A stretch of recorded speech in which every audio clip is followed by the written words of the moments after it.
Greetings and welcome to the FirstEnergy's third quarter 2022 earnings call.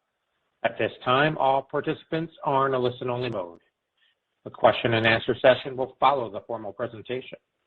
If anyone should require operator assistance during the conference, please press star zero on your telephone keypad. As a reminder, this conference is being recorded. I would now like to turn the call over to Irene Prezel, Vice President of Investor Relations and Communications. Thank you. You may begin. Thank you. Welcome to our third quarter 2022 earnings call. Today we will make various forward-looking statements regarding revenues, earnings, performance, strategies, prospects, and other matters. These statements are based on current expectations and are subject to risks and uncertainties. Factors that could cause actual results to differ materially from those indicated by these statements can be found on the investor section of our website under the earnings information link and in our SEC filings. We will also discuss certain non-GAAP financial measures.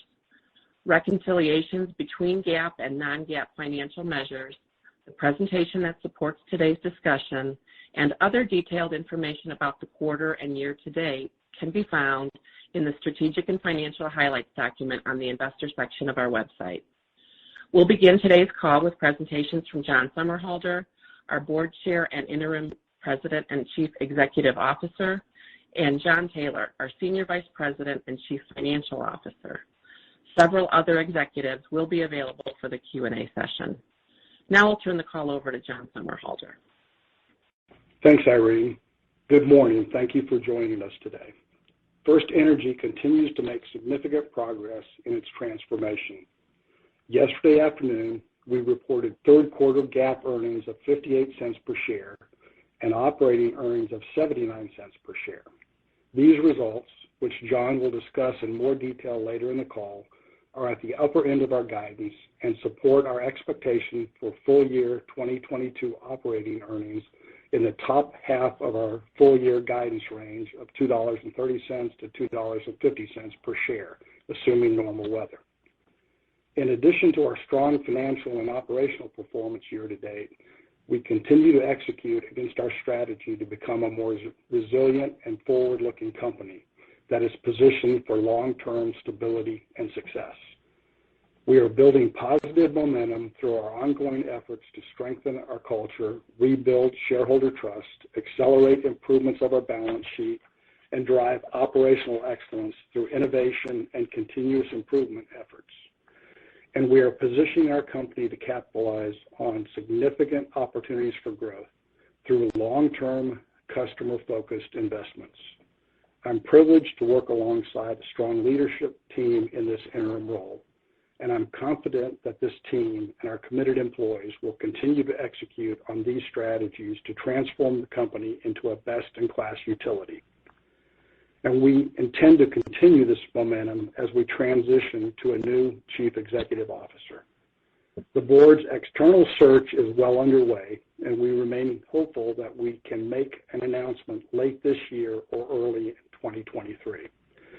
The key attributes we're seeking include a strong track record of executive leadership within the utility industry, a demonstrated ability to execute on the regulatory front, leading operational and financial discipline, and impeccable credibility with external stakeholders. Our board is excited about the future of the company and is confident in the leadership team and our strategy. We expect to continue driving the efforts that are already underway to ensure FirstEnergy is built for long-term success, and it's our expectation that the new CEO will see the same strong future that we see for FirstEnergy. We are entering this new chapter from a position of strength. As we continue to focus on balance sheet improvements through organic growth and operating cash flow and our plan to sell an additional minority interest in one of our distribution or transmission assets, we will further accelerate improvements in our credit metrics.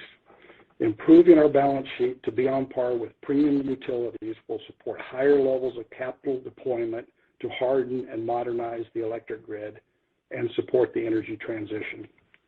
Before I turn the call over to Jon, I want to thank our employees for their efforts to move FirstEnergy forward over the last few years. They have been asked to step up time and time again to serve our customers, meet our commitments to stakeholders, and stay focused on strengthening our company for the future. They continually rise to the challenge. Their hard work is helping us make great strides towards implementing our strategy and achieving our vision, and the board remains committed to providing them with the support and resources they need to carry this company forward. I'm confident in the strength and talent of our team and our future. Now I'll turn the call over to John Taylor. Thanks, John, and good morning, everyone. I'm glad you can join us for today's call. We continue to execute on our strategies as we drive strong operational and financial performance. I'll start my remarks with a review of some regulatory and business updates, then we'll move to a discussion of financial results and expectations. Starting in Ohio, we are nearing completion of the first phase of our grid modernization program, which began in 2019 and included installing more than 700,000 smart meters with supporting communications and data management systems and voltage regulating and distribution automation equipment on over 200 circuits to help provide our customers with enhanced reliability and power quality, along with greater visibility into their electric usage. To continue this successful work, in July of this year, we filed for our grid modernization Phase 2, a 4-year, $626 million capital investment program that proposes to deploy an additional 700,000 smart meters, distribution automation equipment on nearly 240 circuits, and voltage regulating equipment on nearly 220 circuits. It also includes pilot programs related to electric vehicle charging and battery storage. Together, these programs are designed to enhance the delivery of safe, reliable power while offering our customers modern experiences, emerging technologies, and opportunities to help lower their bills. In West Virginia, the Public Service Commission approved a settlement agreement for environmental compliance projects at the Fort Martin and Harris power stations to meet the U.S. EPA's current effluent limitation guidelines required to operate both plants beyond 2028, as well as a surcharge to recover the expected $142 million of capital investment, along with annual operation and maintenance expenses. We currently expect to complete this construction by the end of 2025. These projects allow us to responsibly operate these power plants for the benefit of our customers in the state through 2035 and 2040 as we continue to support a timely and clean energy transition. At the same time, we continue securing commitments from residential, commercial, and industrial customers in West Virginia to purchase solar RECs from our 5 planned utility-scale solar generation facilities, totaling 50 megawatts. As part of the conditional approval by the West Virginia Public Service Commission, Mon Power is required to obtain subscriptions for at least 85% of the facilities prior to filing for final approval. The customer response has been favorable, and we expect to reach the 85% threshold before the end of the year.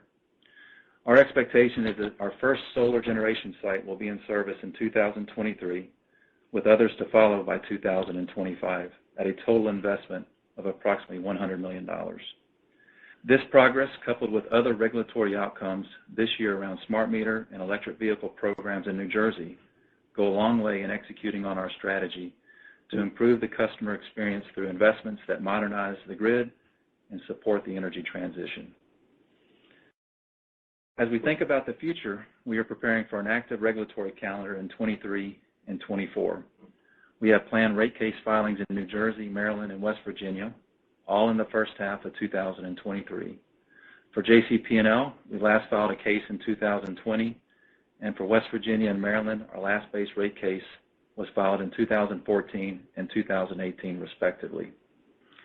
The planned rate cases will primarily address our lower equity returns, as highlighted in the presentation, which are the result of the significant capital investments we have made since our last rate case, and changes in operating expenses, and include the accounting changes that we have previously discussed, such as vegetation management and corporate support costs.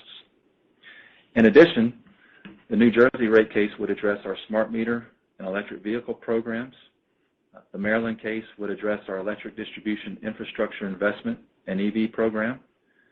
And in West Virginia, we plan to file for new depreciation rates resulting from a depreciation case to be submitted later this year. Also, as you recall, our existing Ohio Electric Security Plan expires on May 31st, 2024. Thus, we plan to file a new ESP in the first half of 2023, which will include a proposal around our generation procurement plan. An ESP also provides an opportunity for provisions regarding distribution service, such as capital recovery riders, as well as additional programs that can provide benefits to our customers, such as energy efficiency. In the months ahead, we intend to engage Ohio stakeholders in a discussion about our proposed ESP5. As we've mentioned on previous calls, we have been considering the potential consolidation of our Pennsylvania and Ohio operating companies into two state utilities. While we continue to evaluate our options in terms of timing for a potential Ohio consolidation, we expect to file an application in Pennsylvania within the next 6 months. Consolidating these utilities will align with our 5-state operating model, simplify our legal entity structure, and increase the flexibility and efficiency of our financing needs.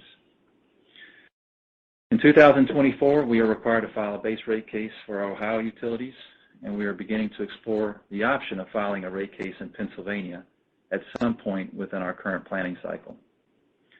Finally, in these regulatory filings, we plan to address recovery of regulatory asset balances, such as deferred storm costs, which currently amount to approximately $680 million across all of our jurisdictions. In September, Ohio Edison issued $300 million of 10-year notes at 5.5%, and we have one more transaction to complete this year at West Penn Power as we continue executing our debt financing plan. While interest rates have increased, interest expense remains manageable through 2024, as our new money requirements are minimal and our debt maturities over this same period have higher coupons averaging near 5%. Additionally, filing for new base distribution rates in all of our jurisdictions over the near term will allow us an opportunity to address the increased cost of debt. We remain focused on improving the credit profile of the company. During the third quarter, we repurchased approximately $140 million of holding company debt in the open market, bringing our total holding company debt reduction to $2.5 billion this year, which is more than a 30% reduction from the end of 2021. Also, as John mentioned, we are pursuing the sale of additional minority stake in one of our distribution or transmission businesses. This would follow our very successful transaction with Brookfield Supercore Infrastructure Partners for a 19.9% interest in FirstEnergy Transmission, LLC, that was completed in May of this year at a 40 times PE multiple, or 3 times rate base, for approximately $2.4 billion. While we don't have any additional details at this time regarding a proposed transaction, we remain focused on accelerating our balance sheet improvement efforts in a cost-effective manner with a goal of achieving 14 to 15% FFO to debt much sooner than originally planned. We had a robust discussion about the pension during our second quarter call, and our approach has not changed. Extreme volatility in both interest rates and global equity markets continue. The discount rate that measures our pension obligation increased from 3% at the end of 2021 to approximately 5.5% as of September 30th, while asset losses in our qualified pension trust were approximately 22% through the same date. Despite the asset performance, our net qualified pension obligation improved over $400 million from 2021 to approximately $1.6 billion at the end of the third quarter, with the plan's funded status at 81%. The potential 2023 EPS headwind from the qualified pension plan has increased from 30 cents as of June to approximately 45 cents as of September 30th. As we communicated in July, we are confident in our mitigation plan to address the 30 cents. This includes costs we have already begun accelerating into 2022, the benefits from our balance sheet improvement efforts, specifically the $1 billion of high coupon debt that we retired in June, and the expected uplift from other corporate cost reductions and earnings from our legacy investment in the Signal Peak mining operation. We will also continue contemplating longer-term regulatory approaches to moderate the impact of market volatility on our pension plan, and we would look for additional offsets if the outcome as of December 31st exceeds 30 cents. While an impact larger than 30 cents would affect 2023 earnings, we don't plan to pursue short-sighted gains that could take us off track for the future. Our solid and sustainable investment pipeline, focused on providing reliable service to customers, continues to firmly support our long-term plan for 6 to 8% growth. Our focus remains on controlling what we can control and creating value over the long term through regulated investments, operational and financial discipline, and an improved credit profile. Our financial performance this quarter speaks to the continued resiliency of our business. Third quarter GAAP earnings were 58 cents per share, and operating earnings were 79 cents per share, near the top of our guidance range. GAAP results primarily reflect a one-time charge as a result of implementing recommendations from the FERC audit, which covered the period going back to 2015 and resulted in certain write-offs and expected refunds.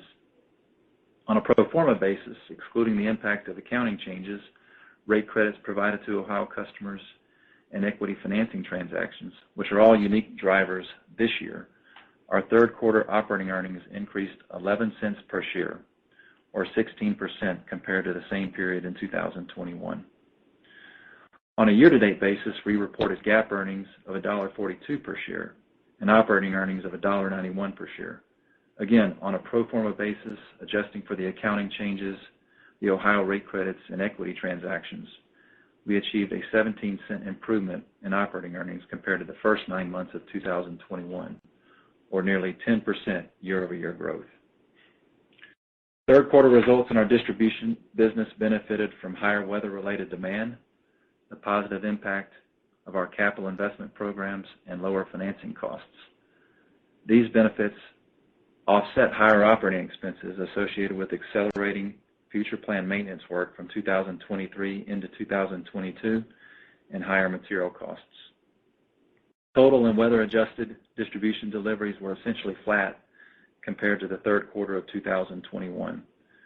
Warmer summer weather and stronger demand from industrial customers, reflecting the continued rebound in many industrial sectors within our service territory, was partially offset by lower year-over-year weather-adjusted residential usage. Residential sales decreased 1% from the third quarter of 2021 and a little less than 2% on a weather-adjusted basis. However, sales to residential customers remain higher than pre-pandemic levels by nearly 3% on a trailing 12-month basis, reflecting a permanent structural shift in this high-margin customer class. Deliveries to commercial customers decreased 1%, or close to 2% on a weather-adjusted basis, and sales to industrial customers increased approximately 2%, led by growth in fabricated metals, automotive, food manufacturing, education services, and plastic and rubber. Third quarter industrial sales were down approximately 1% compared to pre-pandemic sales. In our transmission business, third quarter results primarily benefited from continued formula rate-based growth associated with our Energizing the Future investment program and lower financing costs. Our ongoing investments in this important program have added more than $500 million in additional rate base since the third quarter of 2021. Key projects currently underway include replacing more than 1,100 insulators along a 68-mile transmission line corridor in Northeast Ohio to ensure power reliability and resilience, a new substation in Ashland County, Ohio, to meet the area's future energy demands and supporting economic growth, and planning for a new high-voltage substation to support a data center campus that is under development in Frederick, Maryland. And finally, our corporate segment benefited from higher investment earnings from the Signal Peak mining operation and lower financing costs primarily related to our holding company debt redemptions throughout the year. With our strong results so far this year and our outlook for the next 2 months, assuming normal weather, we expect 2022 operating earnings at the top half of our guidance range. Additionally, we are on track to meet our cash from operations target of $2.6 billion to $3 billion this year and improve operating cash flow consistent with earnings over time. In mid-February, along with announcing our fourth quarter and full year 2022 results, we plan to provide you with 2023 guidance, along with updated capital and other plans to support our future growth. I, too, am proud of our progress to revitalize our culture, optimize our performance, and improve our financial profile. We are energized by our transformation and look forward to taking the next steps to become a premium utility. Now we'll open the line to your questions. As always, I appreciate your time and your interest in FirstEnergy. Thank you. We will now be conducting a question and answer session. If you would like to ask a question, please press star one on your telephone keypad. A confirmation tone will indicate your line is in the question queue. You may press star two if you would like to remove your question from the queue. For participants using speaker equipment, it may be necessary to pick up your handset before pressing the star keys. One moment, please, while we poll for your questions. Our first questions come from the line of Shar Pourreza with Guggenheim Partners. Please proceed with your questions. Hey, guys. Good morning, Shar. Morning. John, I guess just given some of the pressures we've seen with inflation and interest rates, I guess, how much of the 30 cents of pension headwind that you previously disclosed have you sort of been able to offset to date with some of the O&M and financing moves you've done recently, especially as we're layering in Signal Peak, which essentially is printing money given sort of the coal price moves? And just on the incremental 15 cents, you mentioned obviously you're looking at additional offsetting opportunities. What could those be? Thanks. Yeah, Star. Thanks for the question. Obviously, it's been a very, fluid situation with the pension. During the quarter, the pension improved from 30 cents as of the second quarter to close to a 20-cent headwind, in the mid-August time frame, and then it's ratcheted back up to 45 cents. I would tell you with the moves that we've already made with our financing plan, the OpEx that we're accelerating into 22, and the insight that we have into Signal Peak's earnings for next year, at least the sales that they have locked in at this point in time, we've captured the majority of the 30 cents, and we just have a little bit left to do on the remaining 30 cents, which we feel very confident in. So with respect to the 30 cents, we feel very strong about it. But like we said in our prepared remarks, if it's above 30 cents in a material way, we'll look for opportunities, but we're not going to take the business off track for the long term. Got it. And then just maybe a strategic question and maybe a little bit more theoretical. Just on asset optimization. Obviously, it's been a bit more challenging doing deals at this kind of like an interest rate environment. The buyer pool, I would think, has shrunk a little bbit. Are you still only open to selling a minority stake of, let's say, Pennsylvania, or could it make more sense kind of in this environment to look at an entire OpCo, which could actually expand the buyer pool to bring in more strategics versus just financial players? Obviously some utilities are looking for assets right now, but not sure they want a small stake in one. Thanks. Yeah, we've seen continued strong interest for minority interests, either in a distribution business or additional sale of transmission facilities. Since that has remained strong, that works very well for us, either 19.9% interest in the distribution business, which has tax benefits, or potentially with strong value we continue to see in transmission, even though there will be some tax consequences, that has value. So that's the direction that we think makes the most sense. And based upon what we're seeing to date, we feel good about that direction. John?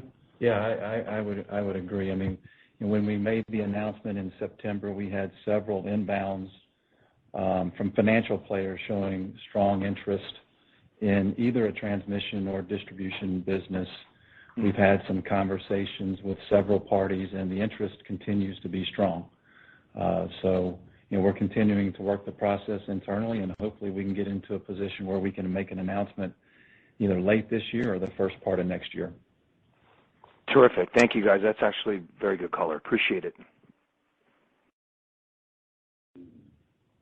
Thank you. Our next questions come from the line of Steve Fleishman with Wolfe Research. Please proceed with your questions.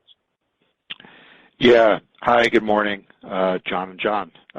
So just for John Taylor, the pension I know you probably don't want to get into marking pension every day, but the market's back to Q2 levels, and I think it's up almost 8% this month. So and I know bond market's still weakened further, but just overall, if you kind of updated to roughly where things are now, where would you be relative to that 30 cents or the 45?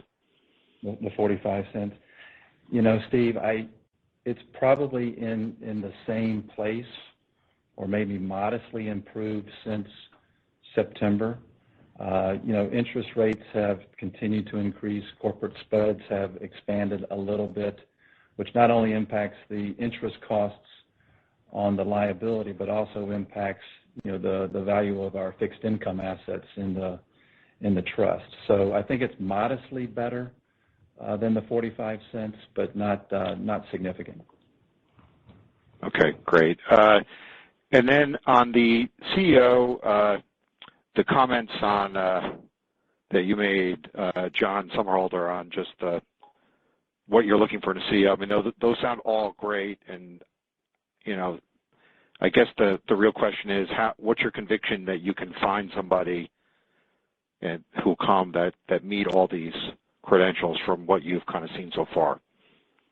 The good news is the process is, we've made good progress already on it, and we've identified, more than a couple dozen individuals that meet the criteria. Could be very good, and I would say that the interest level has been solid and strong as well. So we anticipate that we'll have a shorter list, but still a list approaching 10 individuals that both are very well qualified, fit very well with our strategy, and have interest at this point. So we're encouraged at this point.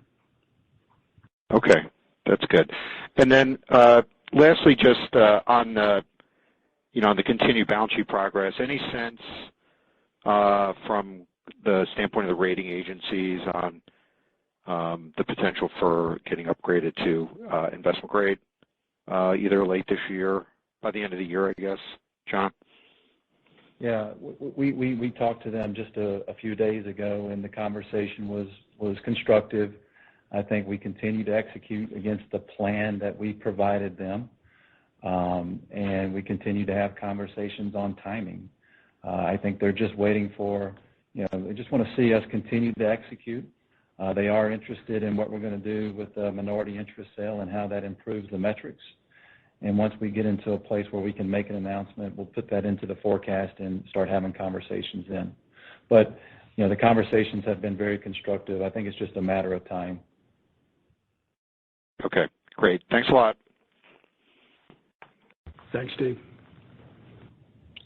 Thank you. Our next questions come from the line of David Arcaro with Morgan Stanley. Please proceed with your questions. Oh, hi. Thanks so much for taking my question. Maybe just starting on the pension first, I was just wondering, could you consider selling part of the pension, or is there a regulatory approach that you could pursue? We saw PEG in New Jersey file a request with the BPU with a different way to consider accounting for the pension there. Wondering if either of those might be feasible options that you're looking at. Yeah. So, Dave, I think for us to, I don't know,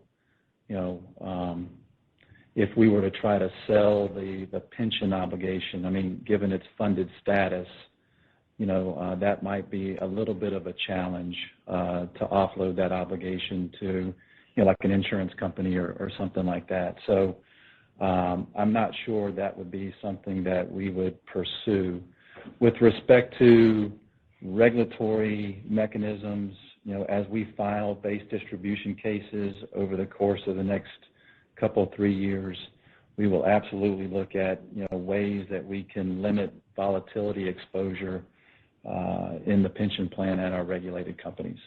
So that is something that is definitely on the table at this point in time.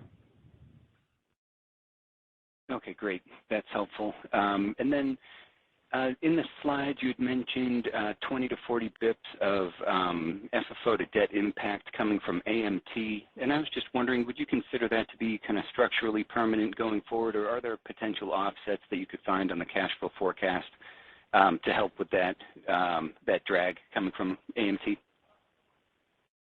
Yeah, so I mean, obviously we need much more clarity from the Internal Revenue Service on the mechanics of the minimum tax. I mean, the 20 to 40 basis points is not significant in the grand scheme of things. When you think about FFO approaching $3 to $3.3 billion over the course of the next handful of years, so obviously we'll look for opportunities to offset that, either through regulatory mechanisms or just further refinement in our operations.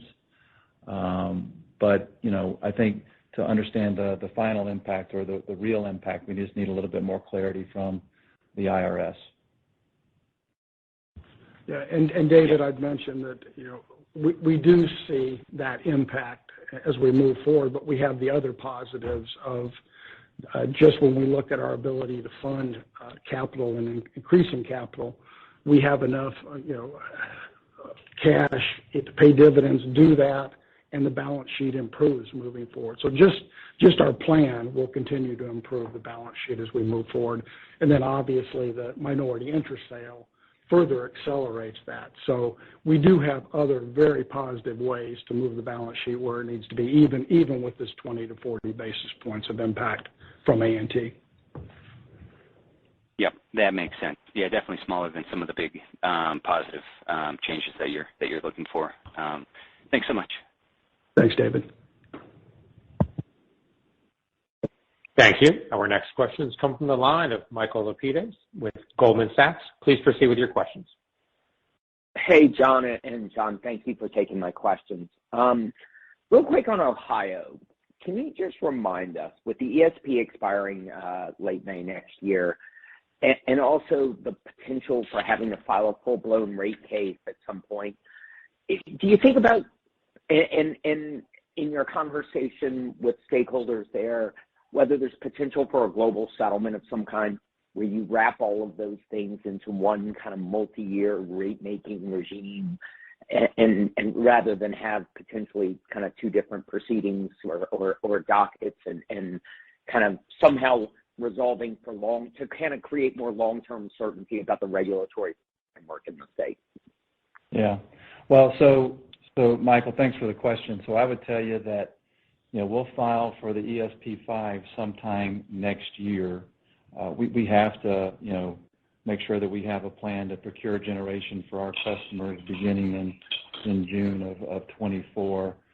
We also need to make sure that we have clarity on the capital recovery riders that we have in place and any other types of programs that will provide service to customers, like our grid modernization program, any types of energy efficiency programs that we want to put in place. So I kind of see these as two separate work streams, one for the ESP5, which needs to be approved before we get into the June 2024 time period.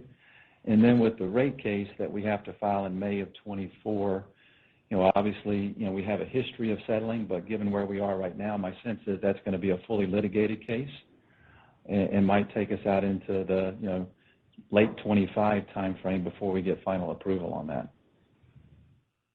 Got it. Super helpful. And then one thing on Signal Peak, I mean, you've benefited from what's happened to commodity prices, although we've had a bit of a pullback over the last couple of months, and part of that is macro or trying to shut in, a number of things. Is there a scenario where you look at yourself and say you're not the logical owner of that stake, and how should we think about the market robustness for something like your stake in Signal Peak, as well as the tax ramifications or implications for y'all if you were to be a seller of that stake? Yeah, I wouldn't say, the market is robust for that type of asset. Even with commodity prices where they are, I wouldn't consider it a robust market. We've had some interest in terms of people calling us about the asset, but as we, started the dialogue, it just didn't make sense. and we're continuing to be open to those types of transactions and those types of discussions. But at this point in time, I wouldn't consider it robust. Got it. And last one, can you remind me what's the capital you're deploying in West Virginia to meet the environmental requirements? And are you getting a forward-looking or historical-looking cash return on that? It's a $140 million capital investment for the effluent limit guidelines, and I think it's in the form of a surcharge that will be recovered based on the capital you spend. Yeah, and importantly, I believe the depreciation rate for those dollars are in line with what we see as a logical end of life, closer to 2035 or 2040 for the two plants. So we have that positive as well. Got it. Thank you, John. Thanks, John. Thanks, Michael. Thank you. Our next questions come from the line of Julien Dumoulin-Smith with Bank of America. Please proceed with your questions. Hey, good morning, team. Thanks for the time. Appreciate it. Listen, I know things are going real time here in parallel with the New Jersey BPU. Can you comment at all about offshore opportunities here? It seems like you may have just won in recent minutes here a decent chunk on that effort here. But can you comment as best you understand in your position here? I get that this is happening literally in real time, but any commentary or initial thoughts, or at least provide some perspective about what you guys have already filed, if you can? Yeah, it is happening in real time. I mean, we have not yet reviewed the order or the details, but we do understand that our proposal has been successful to a large extent, and so something potentially approaching $1 billion of investment over the next 8 to 10 years, which we view as very, very positive and additive to our plan, and why it's so important to have our balance sheet, the strength that we're targeting. So we're pleased with that. We're very happy to be a part of, meeting New Jersey's clean energy needs in a way that really works for the customers. And, we're using existing right-of-way, impacts or less. So we're very positive, but we'll need to review the order and make sure that we have more detail, like you said, Julian. It's late breaking, and I'd ask John, Sam, or Camilo to update if there's anything else that I missed on that. No, I think I don't have anything else. I mean, obviously, it would be incremental to the plan that we have provided to investors. I think the capital would probably start being deployed sometime in 2024, 25, potentially. So. In the last couple of years of our current planning cycle, but would be, an uplift to our plan going forward. So we're excited about that. But yeah, we just, like John said, need to review the order and make sure we understand it. Yep, understood. Thank you guys for at least attempting to broach that one here. Meanwhile, back to the scheduled program. On 2023, I know there's been a lot of talk about pension here and the puts and takes, but can we talk about two other comments? First off, Pennsylvania, as best I understand, this is the first time we've seen you guys indicate you're filing for a case. Can you talk about, just how much of 2023 we could see an uplift? I mean, you document in your slides here earning, a high 7% earned ROE. How swiftly could we see that improve potentially? Again, I don't want to prejudge the rate case outcome, but certainly some potential revenue deficiency is there. And how much of an offset could that be to the 45 cents? And in tandem, I know in the queue there was discussed this allocation question on a new methodology that you guys have implemented, and it seems like that's shifting some CapEx to expense. Can you comment a little bit more prospectively on how much more expense that would drive in 23 onwards versus your earlier rate base and CapEx forecast? It's not entirely clear here. Yeah. Okay, Julian. So let me maybe just take those one at a time. All right. So with respect to Pennsylvania, we're going to file 3 cases next year: New Jersey, West Virginia, and Maryland. My sense is we'll file those sometime in the first part of next year. You probably won't see new rates until the end of next year or first part of 24. As part of those cases. So I'm not anticipating really any uplift from those three cases in the plan for next year. Probably start rates effective sometime in 24. With respect to Pennsylvania, we said we're considering to file, a case. The thing about Pennsylvania, it's a forward-looking, test year. So we could file that sometime late next year, first part of 24, with rates effective probably 6 to 9 to 12 months thereafter. So I don't anticipate anything from Pennsylvania next year, given our current regulatory plan. With respect to the cost allocations, that's the accounting changes that we've been talking about since late last year, Julian, where we reclassified certain of our costs from capital, corporate support costs from capital to O&M. That's already in the plan. That's already in the 6 to 8% growth. So there's not going to be any impact from that going forward. Got it. Excellent. And then just with respect to Pennsylvania, presumably that also enables you to accelerate some of the capital spend there and some considerations maybe around enabling the DISC? Yeah, so the current LTIP program expires at the end of 24. So obviously we would have to, file another application, to expand the LTIP beyond that period. So I think all of that would happen together. And I do see Pennsylvania as an area where we could, start to increase our CapEx there, just given some reliability enhancements that we want to make. Got it. Excellent. All right, I'll leave it there. Thank you, guys. Good luck with the search. Yep. Thanks, Julian. Thank you. Our next question has come from the line of Angie Storozynski with Seaport Global. Please proceed with your questions. Thank you. So first in Pennsylvania, the likely consolidation of your distribution companies there, do you need to have it done before you potentially sell a minority stake in these businesses? You don't have to have it done. If you were gonna, explore, like for instance, a minority interest in our Pennsylvania business, you could do it at the same time, right? You could probably make a filing to consolidate the Pennsylvania companies and file an application to sell a minority interest. Maybe not exactly at the same time. Maybe one, the consolidation first, but then the minority interest sell slightly or shortly thereafter. But you could do it commensurate. Okay. And then separately, as you pointed out, you have this very busy regulatory calendar for the next 2 years. And it happens at a time when regulators are scrutinizing the affordability of electric bills.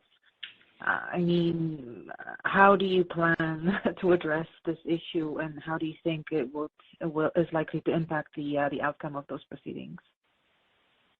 Yeah, so the 3 states that we file in next year, if you just look at our total customer bills, on a residential basis, we're probably 15 to 30% lower than the peers in those states. And so, we feel like we have a good story to tell in terms of our customer bills.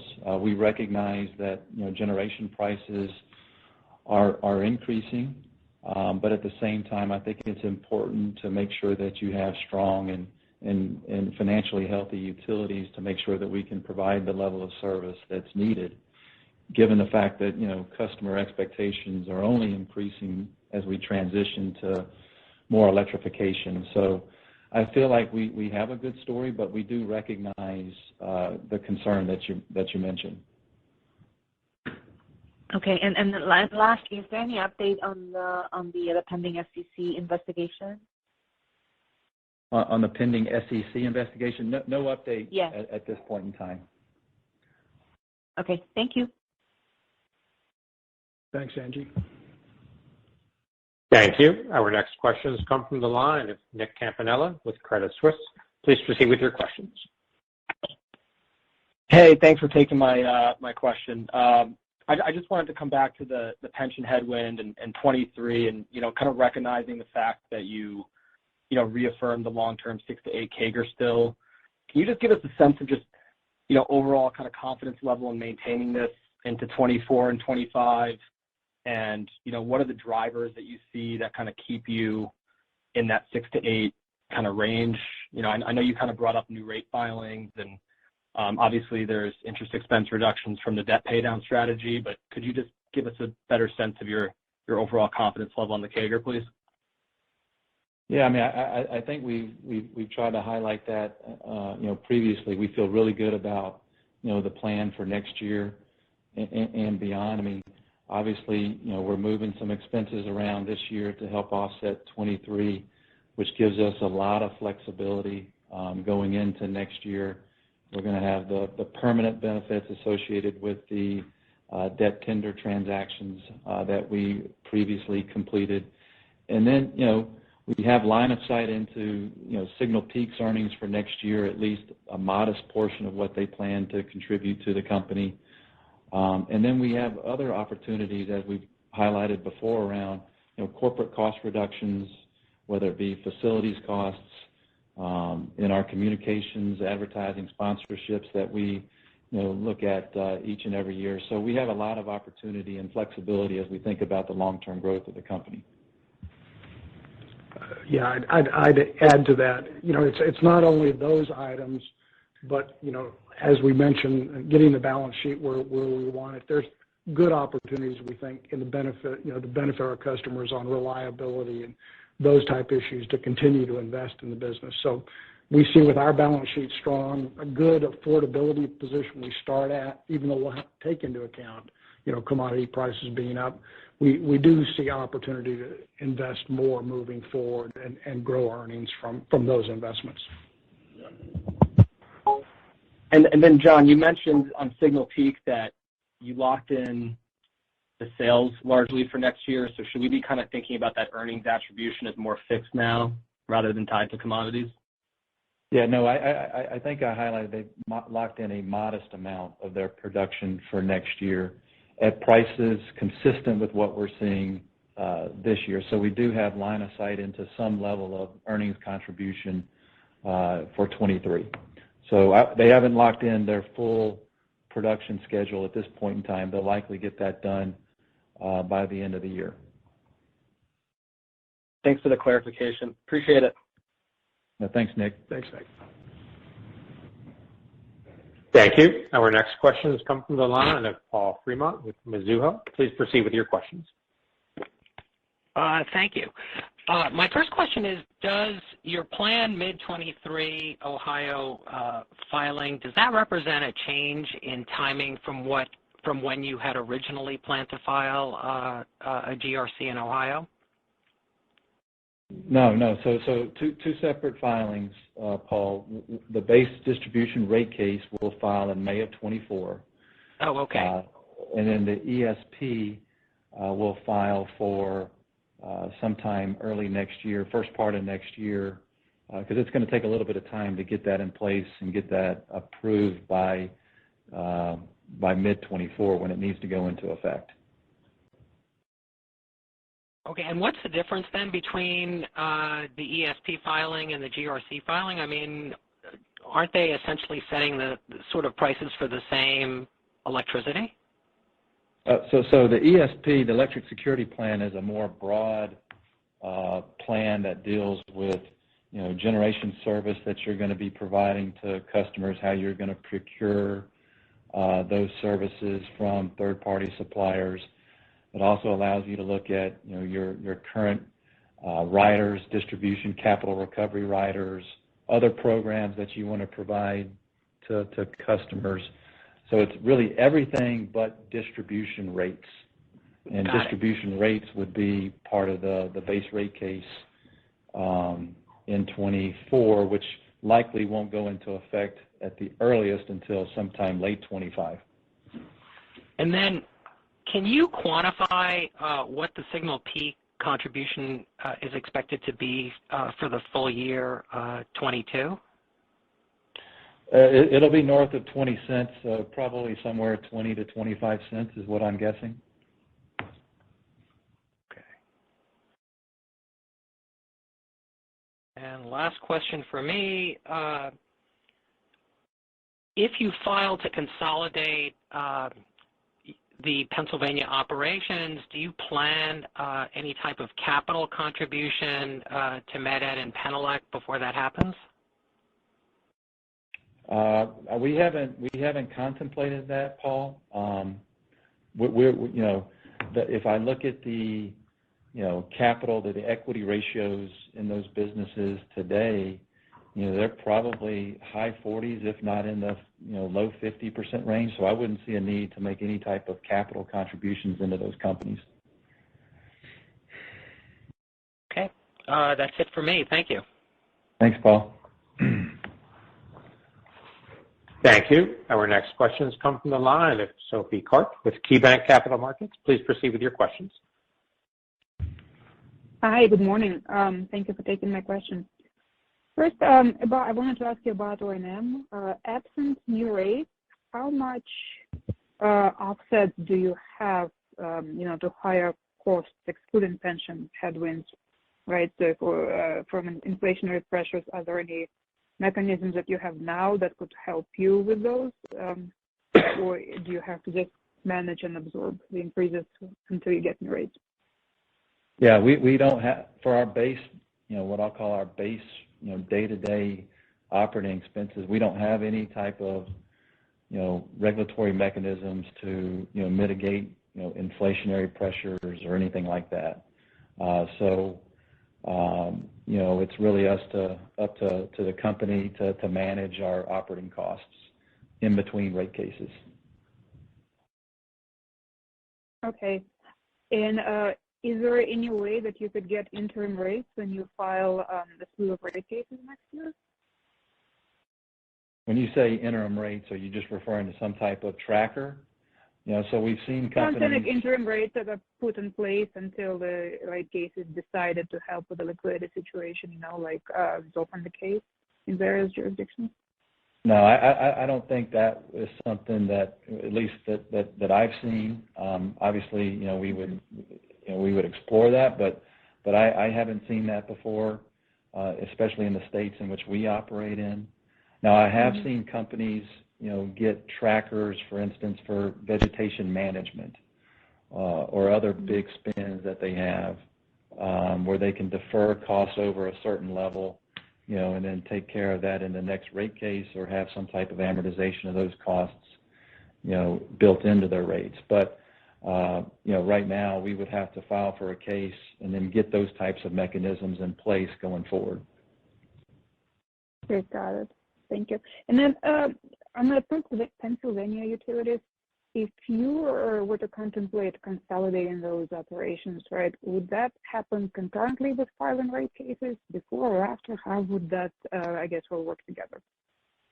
Yeah, my sense is we'll file to consolidate first, right? So we're going to we'll plan to file sometime within the next 3 months or 6 months, and then we'll likely file a rate case, at some point after that. Got it. Thank you. This is all for me. Thanks, Sophie. Thank you. Our next questions come from the line of Greg Orrill with UBS. Please proceed with your questions. Yeah, thank you. Just to follow up on the offshore wind in New Jersey, what return would you be allowed in the transmission that you were talking about? Yeah, so Greg, in the filing, we filed, a 10.2% return on equity. So that was what was in our filing. And how are you thinking about that 20% equity stake option in the project? Yeah, obviously that gives us optionality. We have the option to buy into the offshore component of the project. So that definitely gives us another opportunity to invest in a transmission-like investment. Yeah, but we have not made any final decisions on that. I think that's a good option for us to evaluate for our board to consider, but we have not made final decisions on that. All right, thank you. Thank you, Greg. Thank you. There are no further questions at this time. I would now like to turn the call back over to John Somerhalder for any closing comments. Yeah, thank you, and thanks everyone for joining us today. We appreciate your continued support, and we look forward to seeing many of you at the EEI conference next month. This does conclude today's teleconference. We appreciate your participation. You may disconnect your lines at this time. Enjoy the rest of your day.